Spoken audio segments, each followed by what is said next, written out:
पहले तो मैं बहुत आभारी हूँ, प्रभु जी ने सनातन गोस्वामी का बहुत अच्छा गुणगान किया। हरि बोल। आज गुरु पूर्णिमा है, व्यास पूर्णिमा है, तो व्यास जी के आविर्भाव का दिवस है। तो उस घटना को भी हम थोड़ा याद करें कि व्यास जी का आविर्भाव कैसे हुआ।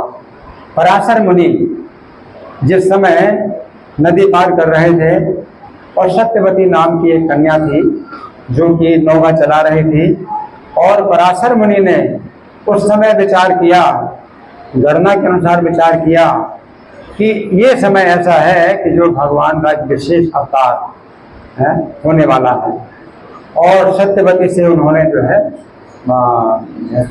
किया, उससे जो है परामर्श किया। तो सत्यवती बोली कि मैं तो महाराज कन्या हूँ और अपने पिता के आश्रित हूँ, तो मैं तो ऐसे अनुमति नहीं दे सकती। तो उन्होंने कहा कि नहीं, मैं एक ऋषि हूँ और मेरा जो धर्म है मनुष्यों के धर्म से ऊपर है, और मैं तुमसे जो पुत्र उत्पन्न करूँगा उससे तुम्हारा कन्यात्व नष्ट नहीं होगा। और समय बड़ी लज्जा की बात थी कि नदी जो है नौका जो नदी में थी और सब खुला हुआ था। तो उन्होंने कोहरा की सृष्टि की, और कोहरे की सृष्टि में उन्होंने सत्यवती में गर्भाधान किया।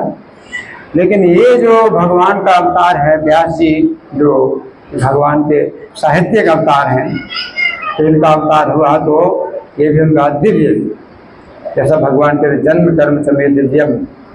तो व्यास देव का जन्म हुआ, तो व्यास देव का जन्म हुआ तो ऐसे जन्म नहीं हुआ कि जैसे कि बच्चा रोता हुआ जन्म लेता है और फिर वो माता के स्तन से दूध आता है।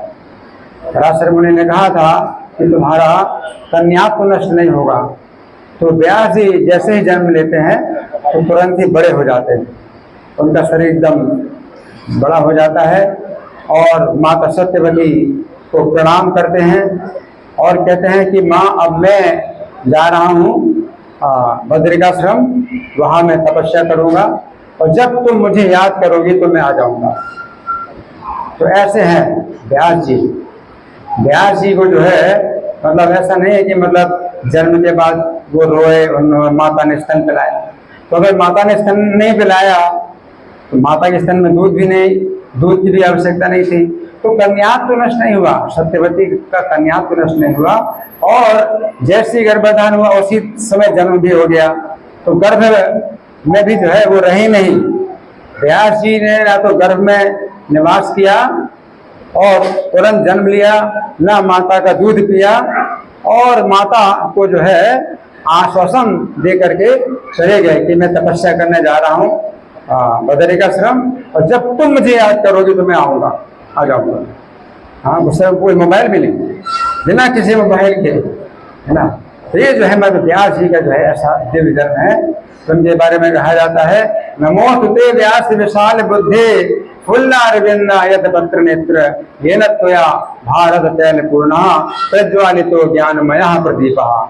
कि हे व्यास देव, आपको नमस्कार है, आपकी विशाल बुद्धि है, विशाल बुद्धि फुल्लारविंदायत पत्र नेत्र, आपके जो है जो नेत्र है वो फूले हुए खिले हुए कमल के पत्र के समान चौड़े हैं। ये न त्वया भारत तैल पूर्णः, तो आपने इतना बड़ा कार्य किया कि महाभारत जैसा विशाल ग्रंथ बनाया, लेकिन इस विशाल ग्रंथ का जो है उपयोग केवल एक कार्य के लिए हुआ, वो क्या है, भगवत गीता उसमें आपने डाली। तो एक बहुत बड़ा विशाल